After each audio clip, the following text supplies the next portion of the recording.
Baik, Assalamualaikum warahmatullahi wabarakatuh.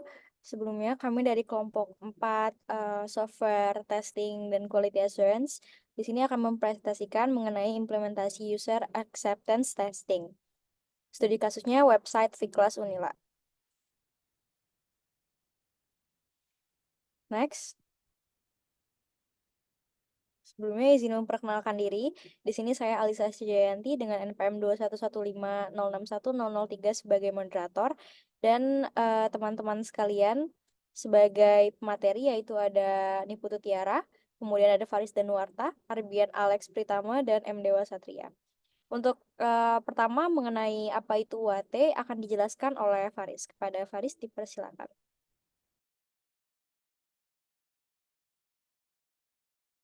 Jadi UAT adalah salah satu tahap proses pengembangan dalam perangkat lunak, di mana perangkat lunak tersebut diuji oleh pengguna atau pemangku kepentingan untuk memastikan bahwa sistem yang dikembangkan telah memenuhi kebutuhan dan persyaratan bisnis mereka.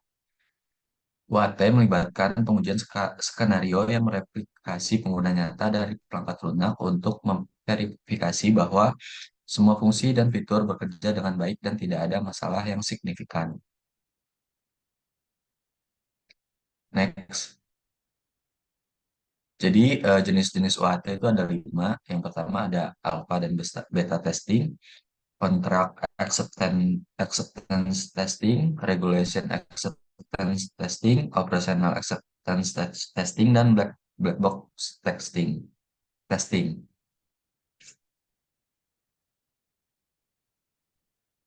Jadi yang pertama alpha dan beta testing. Alpha testing adalah jenis pengujian user acceptance yang dilakukan di lingkungan pengembang.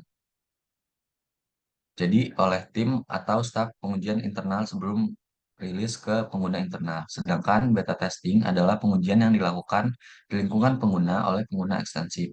Di dunia app development, beta testing ini juga disering disebut dengan sebagai istilah field testing.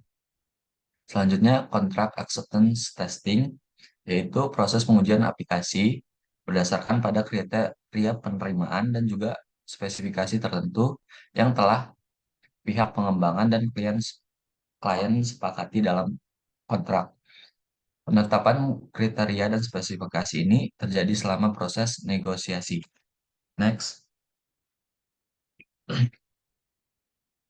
Yang ketiga ada regulation acceptance testing, yang dimana merupakan jenis pengujian yang bertujuan memeriksa apakah aplikasi telah bangun sesuai dengan aturan yang ada. Selanjutnya ada operational acceptance testing yang merupakan jenis proses pengujian yang memiliki tujuan untuk memastikan terdapatnya alur kerja yang memungkinkan aplikasi untuk dapat digunakan. Yang terakhir ada black box testing yang dimana jenis pengujian ini tersendiri termasuk sebagai alat pengujian fungsional. Pengujian black box ini dilakukan dengan menganalisis fungsionalitas tertentu dari sebuah aplikasi dengan kondisi penguji di mana penguji tidak mengetahui struktur kode internalnya. Untuk kasus yang kami lakukan karena Viklas, jadi kami menggunakan black box testing untuk melakukan pengujian fungsionalitasnya. Sekian dari saya, terima kasih. Terima kasih Faris. Selanjutnya mengenai use case V-Class akan dijelaskan oleh Dewa. Baik, untuk use case diagram sendiri terdapat dua aktor yaitu mahasiswa dan dosen. Lalu ada beberapa aktivitas atau task yang dapat dilakukan oleh kedua aktor tersebut, seperti login, kelas, atau course, dan absensi. Dan ada tugas, essay Ji. atau kuis, dan enrollment fee. Untuk dosen di sini rata-rata mereka untuk kelas, absensi, tugas, dan essay atau kuis itu membuat kelasnya itu sendiri. Dan mahasiswa bisa masuk ke dalam kelas itu menggunakan enrollment fee. Mungkin itu aja dari saya. Assalamualaikum moderator. Terima kasih kepada Dewa. Selanjutnya mengenai perhitungan hasil G-form akan dijelaskan oleh Arbian. Baik, terima kasih moderator. Yang selanjutnya adalah pertanyaan kuesioner. Yang pertama itu adalah website Fiklas Unila memiliki menu-menu yang mudah dipahami. Kemudian yang kedua adalah saya dapat melakukan login pada akun Fiklas. Kemudian yang ketiga adalah saya dapat melihat daftar kelas atau course yang saya ambil. Kemudian yang keempat adalah saya dapat mengakses kelas yang saya ambil. Kemudian yang kelima, saya dapat mengisi absensi sesuai dengan jadwal kelas pada website Fiklas Unila. Kemudian yang keenam adalah saya dapat mengakses materi yang disediakan di kelas atau course pada akun kelas. Kemudian yang ketujuh adalah saya dapat mengumpulkan tugas atau assignment pada Dropbox pengumpulan yang tersedia. Kemudian yang ke-8 adalah saya dapat mengerjakan kuis dengan baik atau dalam bentuk pilihan ganda dan esai tanpa kendala atau bug atau error melalui website Fiklas Unila. Kemudian yang ke-9 adalah saya dapat berdiskusi di kelas atau course melalui fitur forum yang tersedia pada website Fiklas. Yang ke-10 adalah saya dapat melihat daftar tugas, kuis, serta jadwal absensi pada fitur kalender yang tersedia di Fiklas Unila. Kemudian yang ke-11 adalah saya dapat menginputkan enrollment key atau kata sandi saat masuk ke dalam kelas atau course yang diperlukan. Kemudian yang ke-12 atau yang terakhir adalah saya dapat melakukan logout pada akun Fiklas. Kemudian di sini terdapat tabel, yang dimana tabel ini menunjukkan hasil pengisian kuesioner yang pengisian kuesioner oleh responden. Kemudian kuesioner ini menggunakan skala Likert 1-5 dengan keterangan 1 tidak sesuai, 2 cukup sesuai, 3 netral, dan 4 sesuai, dan 5 sangat sesuai. Kemudian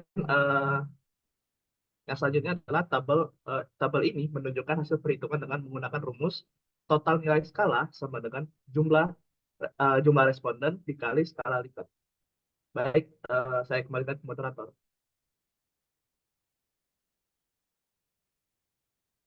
Terima kasih Arbian atas penjelasannya. Selanjutnya mengenai perhitungan tabel akan dijelaskan oleh Tiara.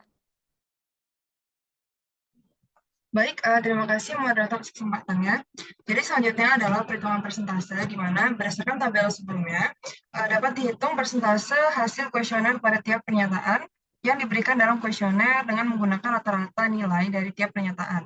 Adapun rumus yang digunakan yaitu sebagai berikut, di mana persentase itu sama dengan total nilai skala dibagi 5, kemudian hasilnya dibagi dengan angka 27 dan dikalikan 100. Di mana angka 5 itu menunjukkan banyaknya skala Likert yang digunakan, yakni 1-5, dan angka 27 menunjukkan jumlah responden yang mengisi kuesioner. Next.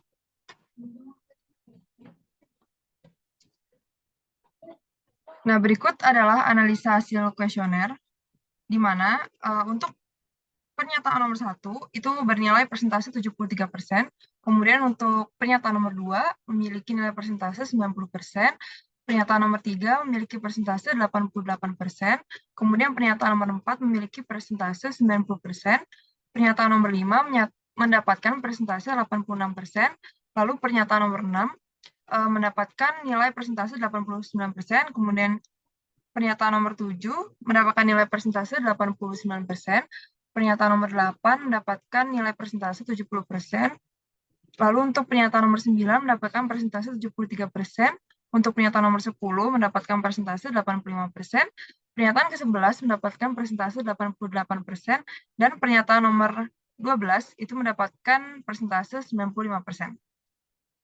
Sekian apa saya sampaikan, saya kembalikan ke moderator.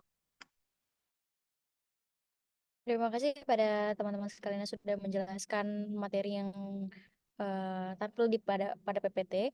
Kemudian selanjutnya mengenai kesimpulan, jadi berdasarkan UAT yang telah dilakukan pada Fiklas Universitas Lampung untuk menguji apakah sistem ini dapat berjalan dengan semestinya, kami sudah melakukan beberapa step, yaitu mulai dari membuat G-form untuk survei apakah mahasiswa ini sudah puas untuk experience-nya dalam mengakses Fiklas.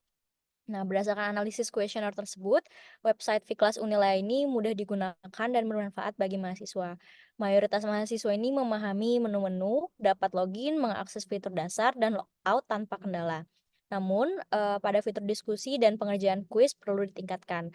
Hal ini berdasarkan analisa hasil kuesioner bagian nomor 8 dan 9, yaitu saya dapat mengerjakan kuis dengan baik dalam bentuk pilihan ganda dan esai tanpa kendala, bug, atau error melalui website Unila yang mendapat presentasi 70%, dan saya dapat melihat daftar tugas, kuis, serta jadwal absensi pada fitur kalender yang tersedia di Fiklas. Saya ulangi. Bagian nomor 9, saya dapat berdiskusi di kelas course melalui fitur forum yang tersedia pada website dengan presentasi 73%. Hal ini kami menyarankan untuk fitur ini untuk ditingkatkan lagi. Sekian yang dapat kami sampaikan untuk presentasi pada kesempatan kali ini. Terima kasih atas waktunya dan kesempatannya. Saya sebagai moderator pamit undur diri. Terima kasih. Wassalamualaikum warahmatullahi wabarakatuh.